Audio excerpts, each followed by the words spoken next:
여러분 햇살 산책로와 들꽃 산책로가 나와 있죠.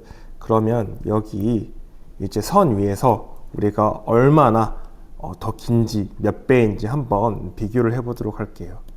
그러면 우선 이 두 수의 차를 이용해서 한번 구해 보도록 하겠습니다. 이 햇살 산책로는 이 들꽃 산책로보다 몇 킬로미터 더 긴지 한번 알아보도록 할게요. 그러면 햇살 산책로는 들꽃 산책로보다 몇 킬로미터 더 기나 한번 보면 햇살 산책로에서 이 들꽃 이 산책로를 빼면 우리가 몇 킬로미터 더 긴지 알 수 있겠죠. 그러면 4킬로미터가 되겠죠. 그 다음 그래서 햇살 산책로는 들꽃 산책로보다 몇 킬로미터 더 긴지는 우리가 두 수의 차이를 이용해서 구할 수 있었습니다. 구할 수 있었어요. 그러면 햇살 산책로의 길이는 들꽃 산책로 길이 몇 배이죠? 우리 딱 봤을 때 이게 6km이고 2km니까 3배라는 걸 알 수 있겠죠. 3배. 그럼 들꽃 산책로의 길이는 햇살 산책로의 길이 몇 배냐 물어보면 반대로 우리가 생각을 해준다고 하면 3분의 1배라는 걸 알 수 있겠습니다. 맞죠? 그러니까 햇살 산책로의 길이는 몇 배냐, 이 들꽃 산책로의 길이 몇 배냐는 이 식으로 나타내 줄 수 있겠고, 그 다음에 들꽃 산책로의 길이는 햇살 산책로의 길이 몇 배냐는 이 식으로 나타내 줄 수 있겠죠.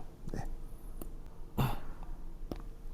그래서 우리가 한 산책로의 길이는 다른 한 산책로의 길이 몇 배인지 구하는 방법은 어떻게 구해줄 수 있었나요? 네. 6 나누기 2 혹은 2 나누기 6으로 우리가 구해줄 수 있었습니다. 그래서 3배 혹은 3분의 1배라고 구해줄 수 있었죠. 매점에서 파는 주스는 1,000원이고 생수는 500원이래요. 주스 값과 생수 값을 여러 가지 방법을 한번 비교해 보도록 할게요, 여러분들. 네. 주스는 생수보다 얼마나 더 비싸죠? 네, 주스는 생수보다 여러분들이 빼주면 되겠죠. 1,000 마이너스 500을 하면 500원이 더 비싸다는 걸 알 수 있겠습니다. 그럼 주스 값은 생수 값이 몇 배이냐? 네, 500에다가 얼마를 곱하면 1000이 되겠느냐? 2배겠죠, 2배. 생수 값은 주스 값이 얼마이냐? 또 마찬가지로 1000 곱하기 얼마가 500이냐 이 뜻이겠죠.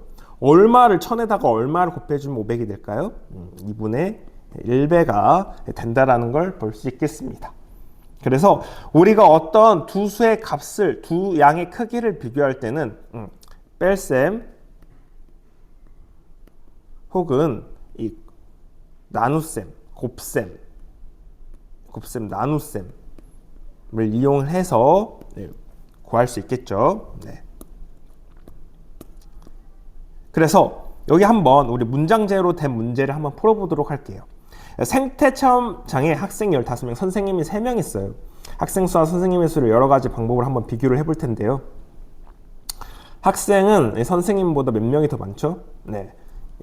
15 마이너스 3 해주면 되겠죠? 그러면 12명이 더 많네요.